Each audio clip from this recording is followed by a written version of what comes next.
Here it is. Welcome back, everyone. We finally done it. Me and Riddell been slacking, but we grinded out this last season, uh, or the last of it rather, the last four episodes in these last 2 days. So we're gonna give our season four review. Just to kick it off, Riddell. I think maybe since season one, like where we saw the Starks have their family kind of drastically change. This is kind of the first season where we kind of see all of the cast lives uh kind of drastically shift, for the better or for worse. I guess we'll start with the main characters. We saw John go through kind of a lot this season. In the Wildlings, out of the Wildlings, he gets a lover and everything. We'll see him take over some leadership responsibilities and roles. Me and you are kind of on board from the beginning. We knew John would be that one. He'd be that dog. But did you see him coming this far so fast, kind of? This far, this fast. It's honestly, I'm not mad at it. I feel like this because he was kind of forced into it. It's not like, you know, they groomed him or trained him into it. And when he was with the Starks, there was a lot of isolation. Even though he was the son of Ned Stark, he had to do a lot of independent stuff, and kind of do his own thing for the most part. So he always had that chip on his shoulder. But when he went to the Night Watch, they also started seeing some hints that he's the future, and they threw him into the wildfire in multiple situations, and they were right in several when it comes to connecting with the wildlings, making very important decisions where he killed one of the fellow Night Watch to trick everybody, and then here he finally took the role as a leader, and now everybody else is now seeing him as the leader. Peak horror farmer Jon Snow, man. I'm not gonna lie. If there was like a live action TV show horror farming list, Jon Snow would be high as fuck on that list because he got it on. That coat helps him too. You know how we were talking up how Rox had that coat that made him look like a badass? Yeah. Snow always has that coat on, has the same exact thing. Look like a badass. Snow handled his business, and now he's gonna be. I'm curious to see what he does moving forward as like the leader of the Night Watch. For sure. De facto leader for sure. Those old hoods are still there. So be in for like a civil war type of environment where we kind of install our new leader, their faction against ours. But big things from John. His dog Ghost was going crazy. And kind of similar to Rob, we saw him win his first big battle. This was the big one. We saw him do minor missions, the mission on Craster's Cove, things like that. But this was like his big one. They defended the wall from 100,000 people. So that's like that's a big deal. He lost some homies, but good stuff from John. How do you feel about Sam, his buddy up there with him, kind of being the one to kind of challenge John? He has his own things going on with that, that girl and her child. But I feel like we're kind of seeing an evolution of Sam from just this big fat useless guy to him actually providing some value. How do you feel about it? I think he's a good right hand man, and I feel like, it's kind of when you think about like Rob's situation, his right hand man was supposed to be Theon, but Theon never had Rob's best interest in mind. He left them, and then when he was gone, Rob was basically by himself and had to make all the decisions by himself, all the pressure by himself. Sam always has Jon Snow's best interest in mind because Jon Snow believed in him. That's why he believes in Jon Snow, and that's a really good leadership trait in general. And he also provides a different perspective compared to like everybody else who's just rough, tumbling, who just be fighting, just be doing things.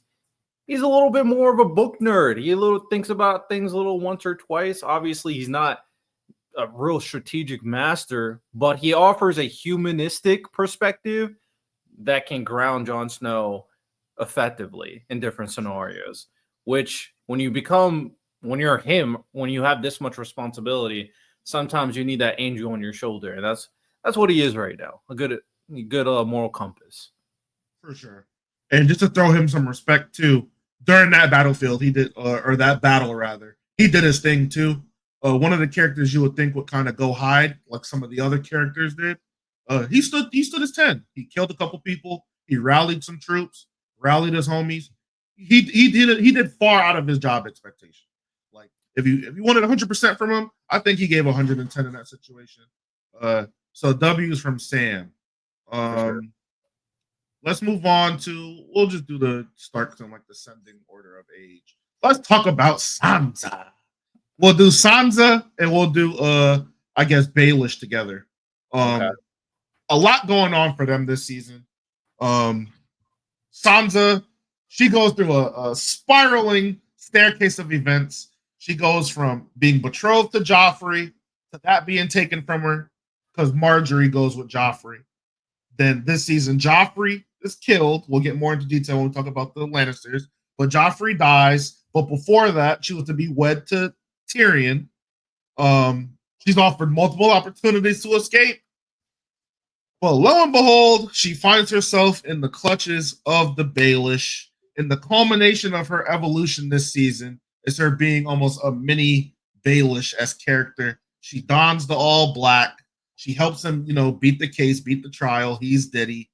How are we feeling about Sansa this season? Because you're an apologist.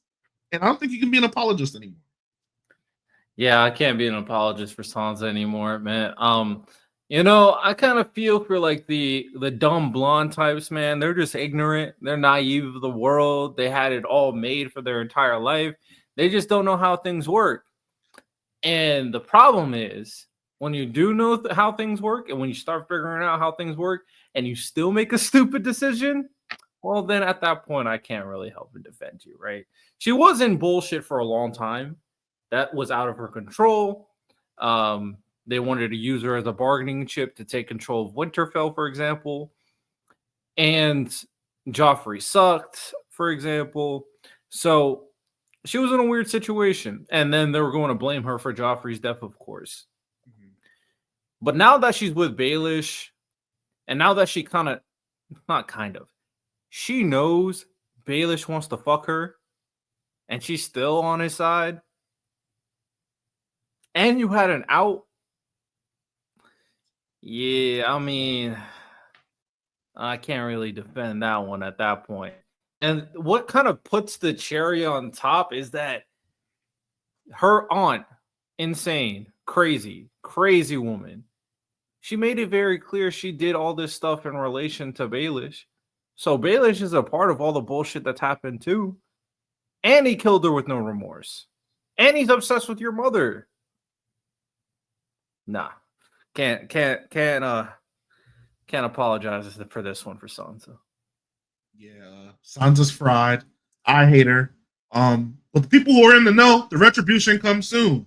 We're gonna see Sansa evolve into one of the badass women, probably in any live action show. I'm not gonna lie, Riddell, but it's a slow cook thing. You're gonna hate her a little more. Beware, you're gonna hate her a little more. More than Arya badass?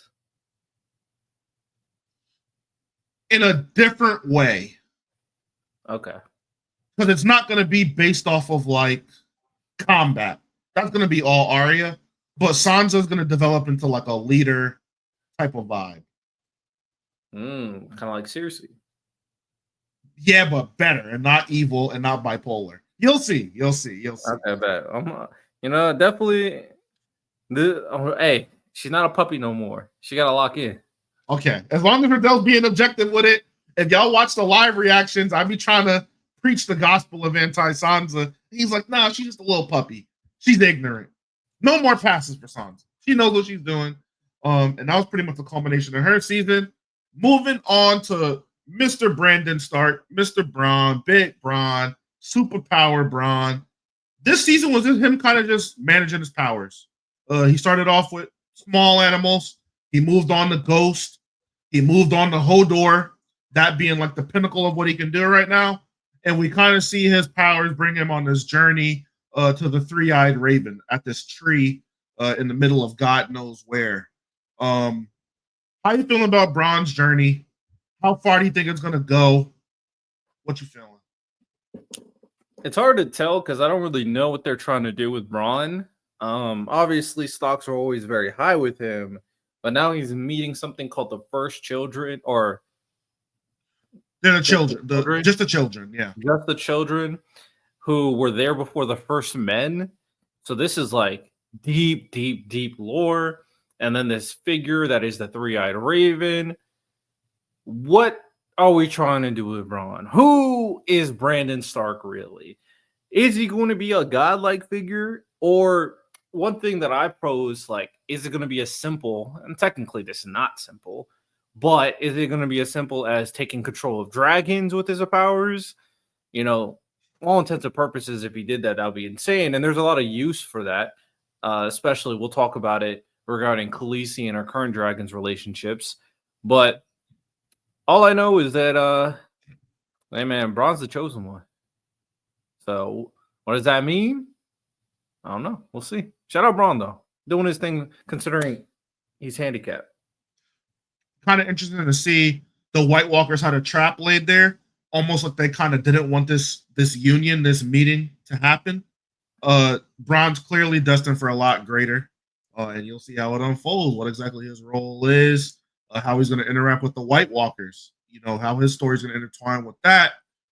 Moving right along, the youngest, Arya. Is she younger than Braun? Yeah. I didn't know that. Okay. Yeah, she's the second youngest. Oh yeah, the youngest one is the other one. Yeah. The imaginary friend. Mm-hmm. The imaginary friend. All right. So moving on to Arya, we kind of just saw her travel with the Hound. Really this season, we got a lot of like just dynamic stuff between them talking, their relationship kind of shifting. To me, her view of the Hound shifted a lot, as did hers toward her. And we got to see her learn about what it means to kill a man. She gets like her first actual kill this season. She gets her sword back. A lot of vengeance gets had. How do you feel about Arya journeying through all of this? How do you feel about the conflict at the end between the Hound and Brienne over her? And what do you think is next to her after we see her sail on that boat and kind of looks like she's going east? What do you see happening? So it's obvious. It's crazy because Brienne and Arya's interaction, you would assume that there would be a bigger dynamic between them two because they're very similar, being women who want to be warriors. But Arya is definitely taking a different path than Brienne as well. Brienne was more noble, served as a knight. Arya don't give a fuck about any of that. And to be fair, she learned a lot of that from the Hound and her situation in general, that fuck honor, fuck all of that. I got to do what I got to do. So we saw that. We saw the Hound kind of teach her similar lessons, that this is all about survival. And it's very obvious that Arya is going to become a demon with that sword. She's going to become a demon. She's going to become probably a peak assassin like that one god dude that found her. My only thing with Arya, though, so the Hound is dead. Joffrey's dead. Or the Hound might be dead. And even if the Hound is still alive, I don't think she wants to kill the Hound, or she would have. But Joffrey's dead, which is probably her biggest op. And I guess she wants to kill the person who killed her father, sure. Ellen Payne. Mm-hmm. She does want to. I guarantee she wants to take out Bolton. I don't even know if she knows that Bolton is the one who killed her dad. Yeah, she doesn't know. I mean, not her dad, her brother. Well, she wants to kill Walder Frey. She does want to kill Walder Frey. That's the guy who hosted the wedding. So he wants to. She wants to kill him. She wants to kill the person who hung Ned Stark. And then who else is there? She named quite a few people. Meryn Trant. That's one of the Kingsguard. There's a lot of people she wants to kill. But it seems like her biggest pillars or would-be pillars are gone. Joffrey, the Hound, all the big names are gone. Yeah. So what is her end goal? That's another question. It seems like we're now finally entering the serious journeys of these characters. Like, serious journey for Braun is very clear at this point. He's about to become whatever he's about to become. Arya is now finally going to a journey to discover who she wants to become. Jon Snow as the leader of the Night Watch to see who he's become. Question on Sansa. We'll see with that one. But a lot of these characters are kind of getting into their main storyline, basically. So we'll see. Done with the Starks. I guess we'll go to Khaleesi real quick. We'll go across the sea. Big Khaleesi. Kind of big. This season, I wouldn't call it a regression. She didn't regress by far. Still conquering cities, still making headway. But similar to Rob, it kind of gets to a point where if you don't outright start losing the war, you can lose in a lot of other ways. And the way that Khaleesi's kind of losing right now is the whole political game. How to run a country, how to take over a nation, how to, be sure that these citizens that you're freeing, are able to sustain themselves, have work. How do you think Daenerys is doing? I would say as far as like managing all of these situations, and how do you feel about her chaining up her dragons? Do you think that was too far? What you think? So I do kind of grade Khaleesi on a curve a little bit because, and I don't even really need to, because in terms of like outright kingly dominance, she's probably performed the best we've seen so far in the show. With that said, though, she's also like a newbie at all of this stuff, and that's the big thing with Khaleesi. Nobody taught her how to train dragons. Nobody really taught her how to be a queen. Nobody taught her how to run a city. Nobody taught her any of this stuff. The person who was supposed to be teaching her, and we'll talk about him, that motherfucker Juro, but he kind of sucks. So, with that said, Khaleesi is kind of winging it. And in all intents and purposes, there's always going to be cons. But for the most part, she's been successful in a lot of the things she's been doing. Now we are hitting that point where you've won a lot of battles, but now what's next? That's what you're alluding to. What is next? And not only is it what is next when it comes to the political stuff, establishing a city, establishing an economy, all that stuff. She has to figure all that shit out. And we'll see if, she may be getting some extra help. But arguably the bigger part, how the fuck is she going to deal with those dragons? I'll be honest, hard to say if that was the right decision or not, because it seems like it's only one dragon misbehaving. From all the interactions, seems like it was only maybe the entire time it was that one dragon that just keeps on leaving. So maybe you go like, all right, you chain him up and then not the other two. But then you get a little situation where there's a little sibling rivalry. Hard to say. She knows the dragons are dangerous. She knows they are capable of doing things without her knowledge. They do need to be locked up until they learn how to behave. That's just, it is what it is. You'll see how that turns out. We'll dive into the minor characters later. Let's do the Lannisters now. We'll go with Tyrion. Kind of a down season for Tyrion most of the way. He was getting ridiculed by Joffrey, pouring wine on him, the show, all of that good stuff. Framed for Joffrey's murder. His hoe, his woman, his wife, whatever term you use out there, she betrays him on the stand. His bitch. Hey, man. Usually I don't like to use the word bitch when I'm talking about a woman, man, but this one is warranted. Fuck Shay. Riddell is standing on it. We see Tyrion's season kind of culminate into him kind of walking free. But before he walks free, he kills Tywin. He learns about what Shay's doing, and he kind of goes on a boat, and he's going east as well. Now, I kind of spoiled you to where he's going, but how do you feel about Tyrion's season? Hey, you got that shit back in blood. You feel me? You know what I'm saying? He handled business. Fuck Shay. Fuck Tywin. Fuck Joffrey. All three of them are dead. So it's obvious who won this entire situation. Yeah. He had that goated speech too when he was on trial. That was a fucking amazing speech. He said, y'all fucking suck, and I saved your ass, so you better be fucking lucky, you bitches. You know what I'm saying? Basically. Shit.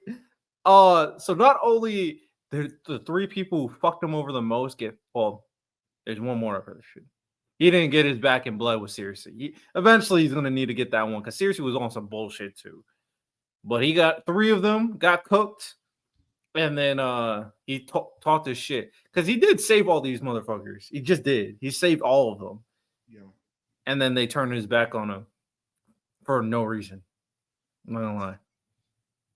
So shout out Harry, man. When you're probably the biggest W inside Game of Thrones so far. Well, excuse me. When you're a little person, sorry for any of our fans who could be in that demographic. When you're a little person, you're just treated differently. We'll do Cersei and Jaime kind of together because even though we see them a lot, not really much from them. Jaime's just he's trying to navigate his new situation of missing a hand, and kind of trying to come to terms with I can't be a soldier anymore. Really, I can't fight with my left. He said a stable boy would kind of beat him, and then the rest of his season is just him and Cersei trying to rekindle their relationship. Jaime essays her earlier in the season, and then Cersei kind of comes back, sleeps with him later in the season. But that man stays locked in. And I'm trying to tell Riddell, Jaime be locked. He helps his brother get up out of there. How are we feeling about Jaime? Man, he does have a pretty wild kryptonite, all things considered. But Jaime, it was this season that he finally started being good, right? Or was it last season? Last season. Well, because at the end of last season, I said Jaime hit my top 5. Yeah, so Jaime was cooking for the most part. The stuff that he did with Cersei was wild. But he got Brienne to go look for Sansa. He got Tyrion out of there. And it seems like ultimately he has developed a good, noble personality after everything that has happened. I don't see him doing some of the stuff he's did in the past now. Yeah. But seriously, that's the problem, bro. Yo, she just came in, fucking kissed him, and then he was cooked. So, she got him on a string, man. She got him on a string. She just do. Not much from her this season. She was just being a spiteful bitch. The whole season was just her trying to get Tyrion up out of there with a slight remembrance of I love my family, my children, all of that stuff. But all she was being was a bitch this season. I don't know if you feel a way about Cersei. What you thinking this season?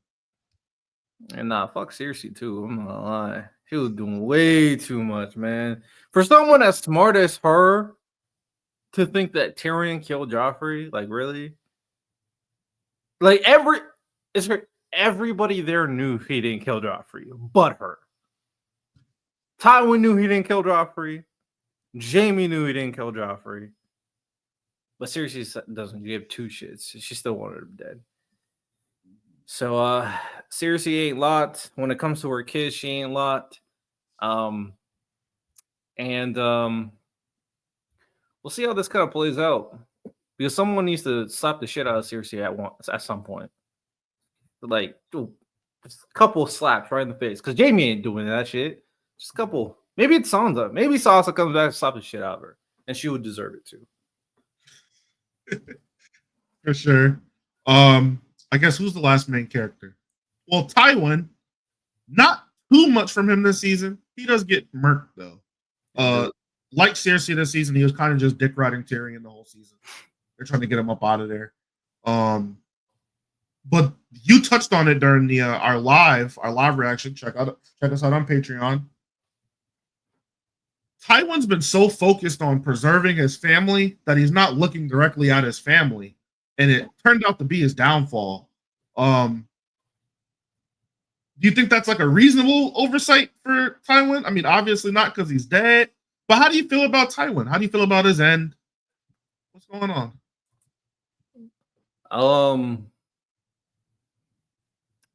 Tywin's a shit father. Very bad, but he is a good leader. So it's just a weird little situation. I will say this though, that sometimes he's blinded by his familial stuff. Like he has a blind spot kind of similar to Jamie, whereas Jamie's blind spot is seriously his blind spot. It is his family because sometimes he just be not making the best decisions. Mhm. Like he knows that seriously fucked Jamie, and he's being in denial over it for some reason. So he knows that. He knows that when it comes down to Tyrion, he didn't do what he did, but he doesn't care. He doesn't give a shit. And he also, I'm be honest, I can't tell if it's strategic or spite. Fucking Shay. Like I don't know if it's strategic or spite because of how much he hates Tyrion. It's hard to tell. So he just be doing some bullshit. And I don't feel bad. I'm glad Tyrion got it back in blood. For sure. And then the last main character is Stannis. I don't know how to explain his season. Kind of a lot happens. He's sacrificing a whole bunch of people. He's losing battles. He's winning battles. But we're at an interesting kind of conjuncture here where he's linked up with Jon Snow now. The wall was under attack. They kind of just arrived. Big ass army. Kind of got Mance cornered. Changed the entire flow of that situation. What do you think is next for Stannis? Hard to tell. I'm kind of curious because you kind of alluded to the idea that Jon Snow has a very important mother. Mm-hmm. Now I'm in conspiracy brain, and now I kind of think, okay, what if his mother is the witch? Because I do think it's possible. I mean, I'm betting she just doesn't age, so I think it's very possible. She doesn't. And she said it before about like the body being the flesh or whatever. She doesn't give a fuck about who she fucking, or maybe she did at one point. Fuck Ned Stark. She seduced Stannis, so it's very possible she could have seduced Ned Stark for some reason too. Sure. So that's something interesting to think about. My thing also, if that is the case, throwing out conspiracy brain, is that technically Jon Snow might be a demon baby. I'm just saying. So, we'll see how that plays out. I'm curious to see how this goes because now Jon Snow kind of has that Walden kind of thinking where he's not going to kneel down to a king. And Stannis wants to be seen as a king so fucking badly in Game of Thrones. So I don't think they're going to work well together. But also, Ned Stark was the one who recognized Stannis the rightful king. So I feel like you like Ned Stark, so you ain't going to do anything crazy regarding Jon Snow. For sure. So we'll see how this kind of plays out. At the very least, they all should be on the same page that the White Walkers will be a problem. And that's the biggest thing here. Mm-hmm. Word. I want to do minor characters. How I was thinking we do the major ones, some of the minor ones, not all of them. We'll do like the setting, and then we'll do predictions and get out of there. That sound good? That sounds good. All right. So first minor character, let's talk on Baelish. Baelish is that minor character who moved himself into a major character, I would say, fully this season. He's in control of the Eyrie, basically. He has Sansa, probably the most important key to the north. It seems like a lot of his manipulating and conniving has kind of come to fruition this season. How do you feel about Baelish? What do you think is the next move? And like, how much do you think Sansa's going to be involved in all of that? Do you think that he still takes care of her, keeps her around? What's going on? Well, he obviously kind of similar to Jamie. He has a blind spot. Well, I don't know how big the blind spot is for him to do certain things, but because he loves Caitlyn so much, and Sansa reminds him of her, he definitely wants to sleep with Sansa. He wants Sansa. But that said, though, Baelish, big fucking puppet master behind the scenes, orchestrated the death of the First Hand, orchestrated Ned Stark to go to King's Landing. I guarantee he probably had a play into getting Ned Stark killed. I wouldn't be surprised if he had a play in getting Robert Baratheon killed. And then obviously he got Joffrey killed. And now he has full control over this whole area, which is a big, supposed to be very valuable area. Mhm. And now we got some major players dead now. And now Varys is gone. So Baelish, if he plays his card rights, could get a lot more influence. So in terms of like starting from the bottom, now we here, Baelish might just be him, man. Yeah. He really did some big 4D chess, and he does not give a fuck. He has no morals. He'll do whatever he has to. Mhm. For sure. Theon, Bill. a character that Riddell doesn't like too much. Theon's spirit is completely broken on this season, and now he's kind of being Who's Theon? Who's Theon? Oh, you're talking about Reek? Oh, Reek. Oh, okay, Reek. Yeah. So Reek, Theon's spirit's just completely broken. We see his sister kind of trying to come and save him, and he gets them kind of fucked.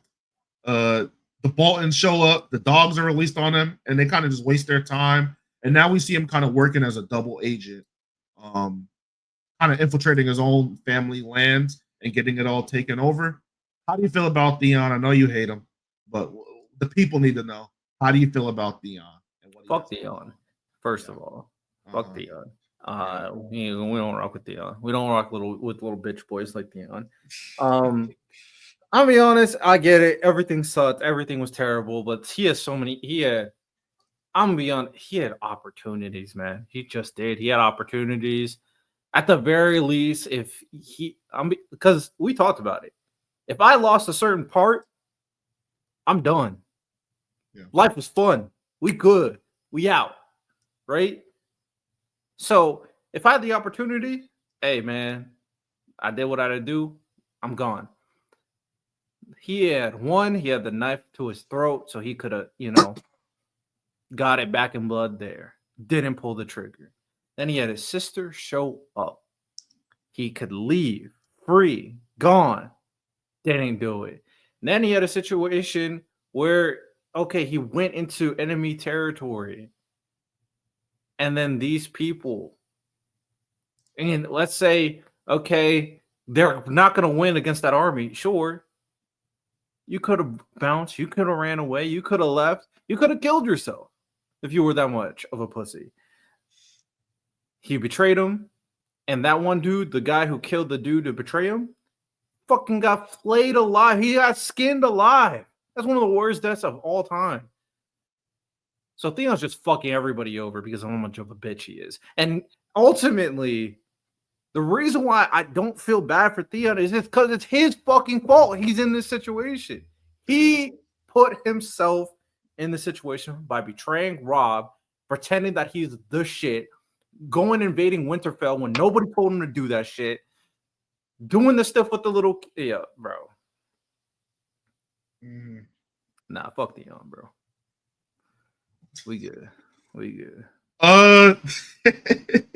Up next, let's do Jorah. Jorah, after a season of just not doing shit, being a bot, the overarching plot in his story kind of finally came to light. It's been revealed that he is indeed a spy and he has been exiled. What do you kind of think of Jorah? How do you think he handled the situation with him and Daenerys kind of talking about it? And what do you see next for him? Like, how do you think his journey goes? Speaking of another character I don't like, never liked Jorah. You've been hearing us talk about it. Definitely never liked Jorah. He barely did anything. Like, honestly, honest question for people. What did he do? Like, legitimately, what did he do? Bro, yeah. I think the biggest thing about this, though, that if he would have been honest the moment he decided to be completely allegiant to Khaleesi, and I feel like that moment probably was when she, had the dragons with her. Once he found out then, he should have just been straight honest. I was a spy this entire time. And then he probably wouldn't have this problem. but he kept it secret. He thought he could hide it away. He thought he couldn't say anything. So, I mean, I'm not mad at Khaleesi for getting you out of there. And then he tried to pull that shit. I always loved you. Fuck out of here, boy. Get the fuck out of here. That's some emotional manipulation shit right there. That's like that ex-girlfriend you want to leave and now she pretends she loves you all of a sudden. No, fuck no. We good. We good for sure. Oberyn, Big Pedro, he got murked this season. He came through. He gave off this aura that he was going to be a badass that stuck around.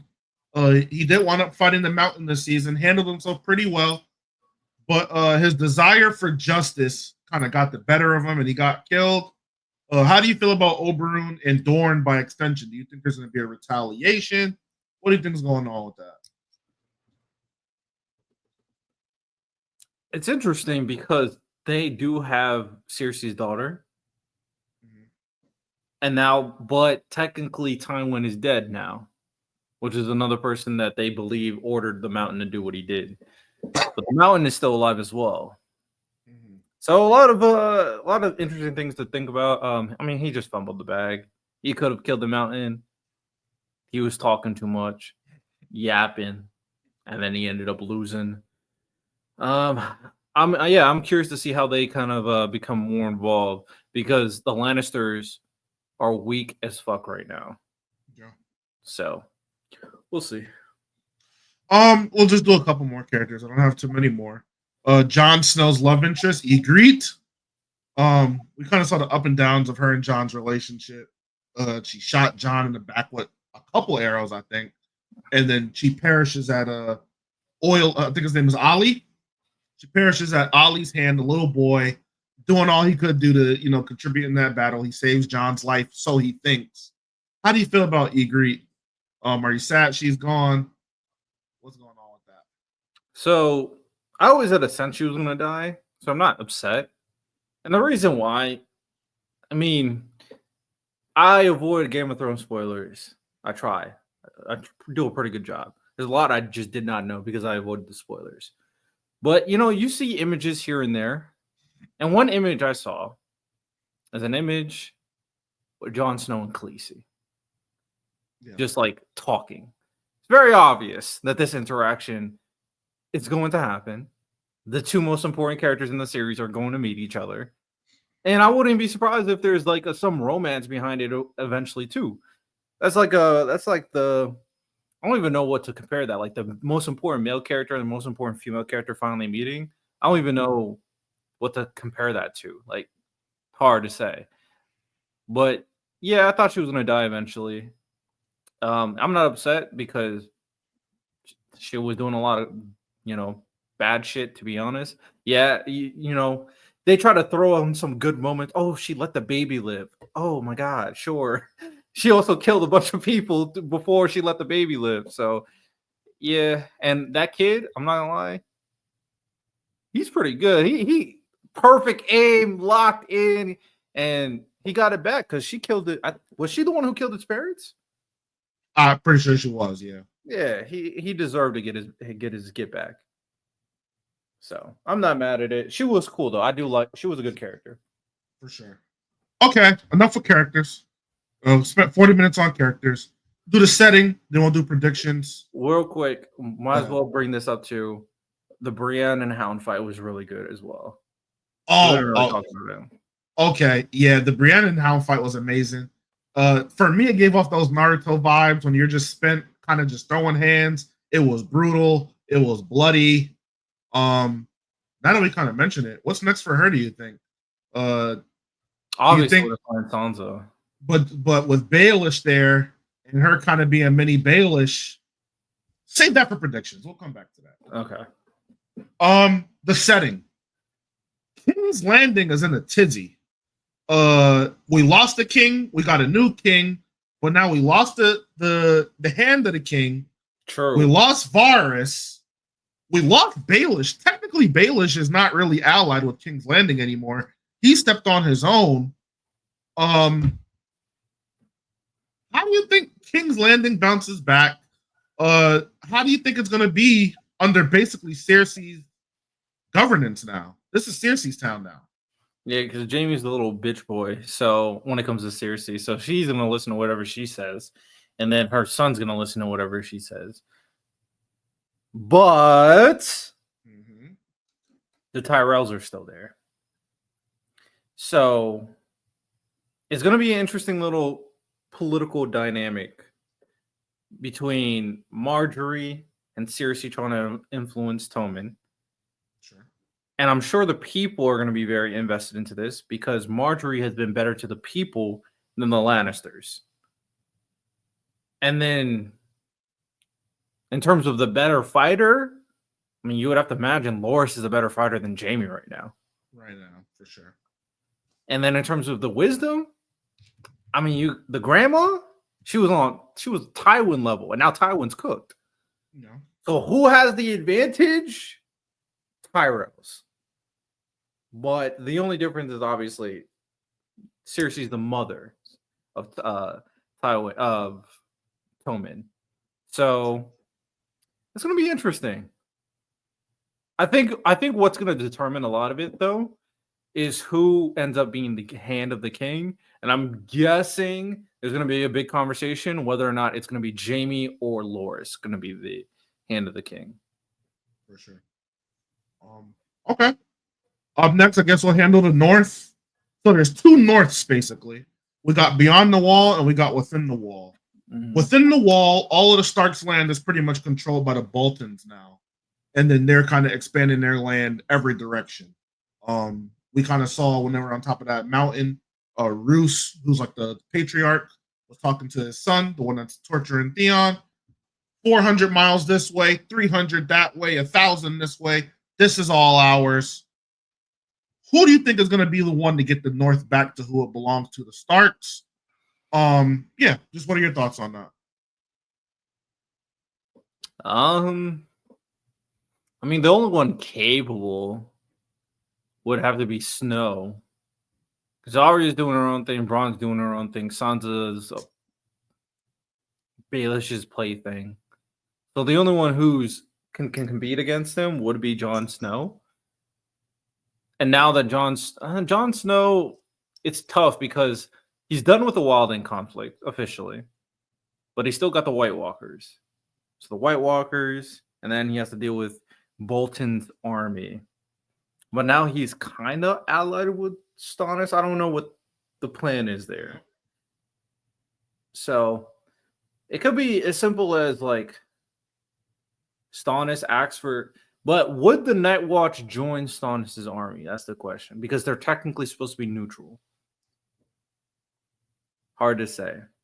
I'll just say this, that more than likely, Bolton and Stannis are obviously going to be ops.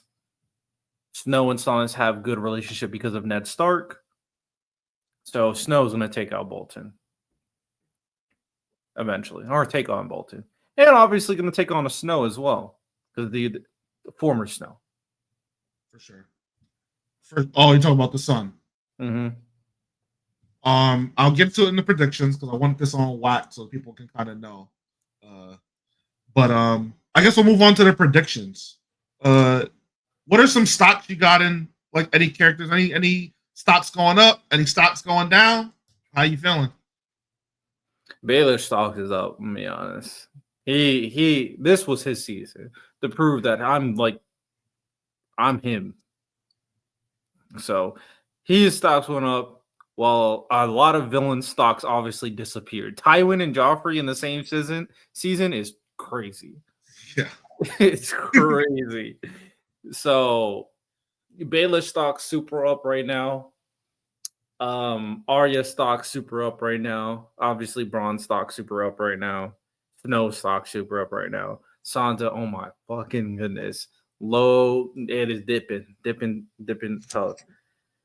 I'm trying to think of like anything else. Oh, Tyrion's cooking for sure. So those are just to name a few. What about you? What about your stocks? Well, I know what happened, so it's not. You don't need to put stocks in. You know, fair. I know what's gonna happen, but what I will say is like I'll tell you people to keep your eye on. I think that's a better thing to do. Mhm. Red Witch. Yeah, I knew. I Next, had a feeling you were gonna say her name. next season, be locked. Her and Stannis, they're very important in season 5. Theon, season 5. Oh, he's still around. The Boltons. Eye on the. Let me make sure I'm not capping. I'm pretty sure I'm not, but I'm pretty sure one of the biggest, the best war in the whole series is the next season. I'm pretty sure. Battle.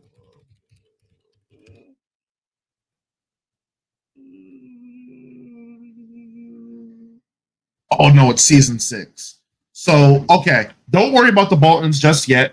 Back to your mind type of thing. Mance, Red Witch, Jon Snow, Stannis, those are like your utmost important next season. Utmost Okay. importance. And then Arya, she's gonna double dabble, do her thing here and there. Bronn, you're gonna see it here and there. And then Sansa. Heavy importance on Sansa. She's gonna go through a bit of a rough period again.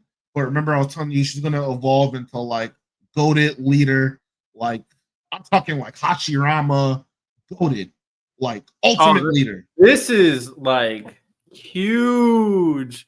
Yes. Huge glaze. Okay. She's gonna develop as a character very drastically. I'm talking like Ubayashiki, Demon Slayer. She becomes a leader, but it's gonna take a little bit more time. She's gonna go through a rough period under Baelish. You'll see. But those are the characters to keep an eye on for sure. And Varys. Child Varys. Okay. Ultimate 4D chess. He's playing 5D chess. I'll just put it out there. All right, we'll see. We'll see. All right. Okay. Should we end it off with our new top 5 favorite characters? Yeah, let's do it. You want to go first? Should we go just one name one 5, or we'll go 1 by 1, 2 by 2? How do you want to do it? Go ahead and name your 5, and then I'll name my 5. All right. Well, let me think. Arya's still in there. Arya did some really dope things. Death Stare of Doom while a hound died. She really became a demon. She took people out. Now she's about to do some really dope stuff. Arya's still in there. Tyrion, man, he was having it rough. But in terms of revenge, he got it back crazy. 2 bodies, 1 night. Shout out Tyrion. For sure, Tyrion's up there. So this is 5 favorites, so I'm not gonna glaze people that I don't like, even though they did a bunch of stuff. Like Baelish did a bunch of stuff. I don't fucking like Baelish. Fuck Baelish. So so we ain't doing that. I'll go easy. Snow, fucking leader, is cooking, doing his thing for sure. I would go. Jamie doesn't have to drop for this season. He had some good moments. He had some really bad moments. So, some hit or miss. Who else do we want to say? Dorn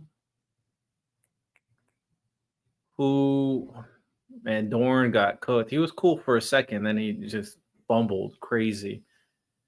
Braun, I feel like just didn't do enough, so that's why I'm like hesitant to pick Braun in particular. What's that? Oh, Khaleesi, big Khaleesi, always we hear. So Khaleesi, Arya, Snow, Tyrion, number 5. Who would be number 5? To really think this one out. I do like Brienne. She is moving me, and I like her sidekick too. I'm gonna say Brienne. Fuck with Brienne. She's definitely gonna be in mine too. I got Jon Snow at 1. Jon Snow did a lot this season. A lot of.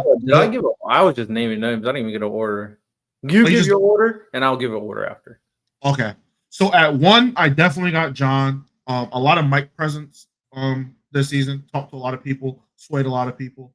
navigated a lot of difficult conversations, people, things. And he had hella fights, good sword play, winning fights, show crazy leadership. I got him 1 for sure. 2 is Tyrion. Um, Although in a shitty situation, again, the mic work and the voice acting, his lines, he was a real badass while he was in his locked up stint.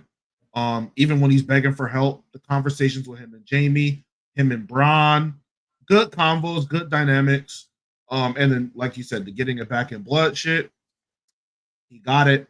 Number 3, my girl, Brienne. Brienne gonna always be in that top 3 type of situation. I like the conversations with, her and Jamie, her and Podrick, her kind of getting along with him, and then she beat the fuck out of the Hound. She's really one of the few characters who's sticking by the loyalty trope, immensely loyal, immensely honorable, but she's not taking L's because of it. Only W. So salute to her. I like him. I know you don't really care for him. Number 4, I really like Stannis, dude. I fuck with Stannis. I just respect the man who's willing to travel the road, even though the road is not really paying off for him. He's still believing in the Red Witch, and he's kind of in a situation where he's like, I gave everything to this cause. I just got to see it through, even if it doesn't pay off. He's holding off to the idea of him being king. He's sticking to his beliefs, and I have nothing but immense respect for that. Also, a peak sword fighter. We didn't get to see much. Peak sword fighter, leader amongst men. I fuck with Stannis. And then lastly, surprising pick, I like the Baelish. I like the evil guy that's going to do whatever needs to be done. I like the guy that's going to slither around, nose low to the ground, and do that dirt. I like tacticians and strategists. And Baelish checks off all of those boxes. He's able to control the whole world without really lifting a finger. And I have immense respect for that. I love seeing his face on the screen because I always want to punch it.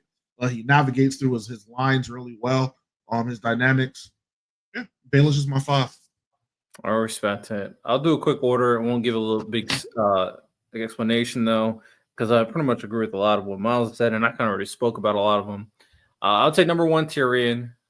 Co-sign everything you said. A lot of great moments, a lot of great speeches. Best revenge moment. 2, Snow. He got it. He won. He was against all odds. He did what he had to do. Who did I say? I said Khaleesi, Brienne, and then Arya. Khaleesi, Brienne, Arya. So number 3, Big Khaleesi. She's a great leader. She's dealing with some stuff, but she's handling it best she can. 4, Brienne. A lot of great moments. You always like Brienne when she's on the screen. She's a good person, very good person. And 5, Arya, demon, straight demon. She's on timing. Sure. She here. All right. Before we go though, 3 characters we hate the most. Ooh. In order? Yeah. Number 1, Sansa. I fucking hate Sansa. I hate her so much. And I don't hate her because she's a dumb girl. Like, she is a dumb girl. That's fine. I just hate her because she's a terrible judge of character. When it's time for her to leave and when she should leave, she won't. But when it's with a fucking scumbag, oh, yeah, okay, I'll leave. She could have been with her sister right now.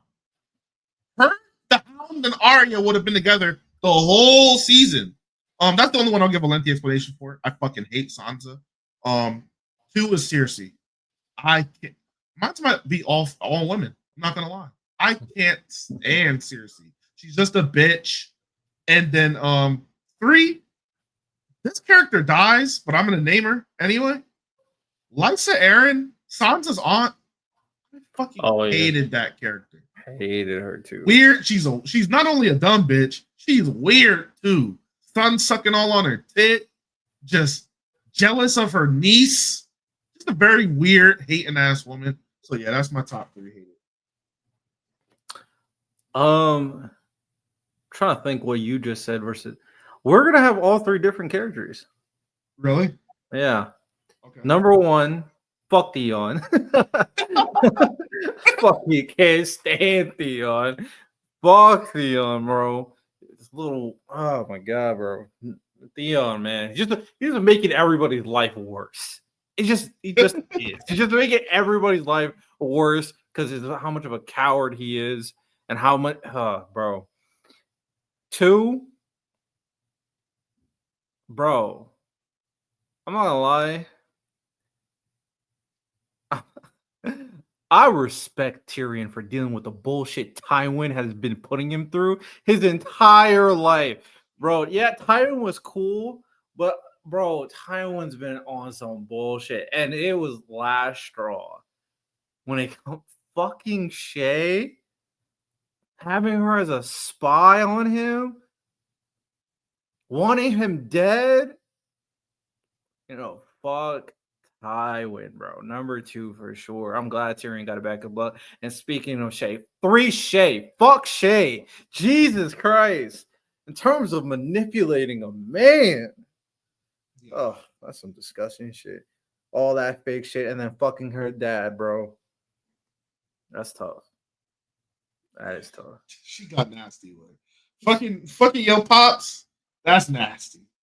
And lying to have you killed? Nasty word. Crazy. You know what would have hurt me the most, Riddell? He walked in on her, right? And she's like, Tywin, my lion. Bitch, you called me that. You know, like, you can't even give him a different nickname, you lazy bitch. Oh my god, bro. And all that stress Tyrion had to try to hide her from Cersei, to try to hide her from Tywin, all that bullshit he had to do, all that stress he had, fucking had to marry Sansa. A lot of the things he went through because he had to do it to ensure that fucking her didn't get found out. Yeah. I think that's it for now. This is our season 4 review. One of the more high octane. A lot of things happen in seasons. Wait, real quick. Did Forrest knew she was fucking Tywin? I don't know. Because Mr. Eye of Ears everywhere. Probably. I would say it's more. He more than likely did. He knows everything. Okay. All right. Well, just wanted to say that. Okay. That was our season 4 review. You guys got an hour of good Game of Thrones talk. We kind of deviated from our normal thing of doing a review after every episode. You'll just get the end of the season. And if you want to watch our live reaction, be sure to go to our Patreon where you can find all of those. I think we have now all of season 3, some of season 2, and all of season 4 will be there. Until next time, y'all. We appreciate y'all for coming out. Peace. Peace.